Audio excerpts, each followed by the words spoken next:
a couple years ago, we got an RFI from the state of Louisiana with a big project. It was a international project that was looking to locate a steel mill. It's Hyundai Steel.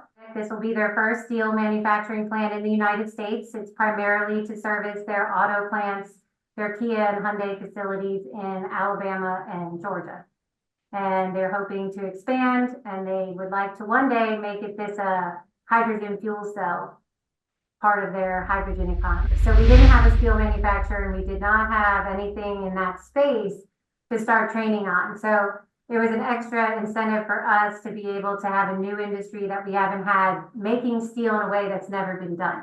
So I think that was an extra emphasis on saying yes and getting all these hurdles crossed and getting every partner engaged in order to make that happen. I mean, literally from preschool, getting people ready to know what's coming in the community. So I think that was the longer collaborative effort that I maybe did gloss over in my mind, that it really is something new and different. And it's also about embracing what's coming and not trying to separate from it.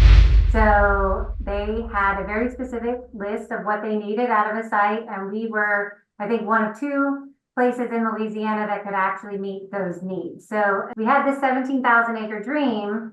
It was lacking a lot of that infrastructure, but it had the potential to get there. The most important one is workforce training. So while we have this great existing workforce system, this project is on the other side of the river, which is traditionally more rural, less educated, less advantages, more non-traditional employment opportunities. So this is a way that we can utilize not only the people we have in our parish, but the parishes to the west that are adjacent to us that also do not have these types of opportunities. So once we got all that together, then it was a training center that we needed the partnerships from both the training provider, but we needed the funds. So we were able to accomplish that as well. So it's very exciting. It's something that could be replicated. It just takes a lot of passionate people that are willing to do this kind of transformation.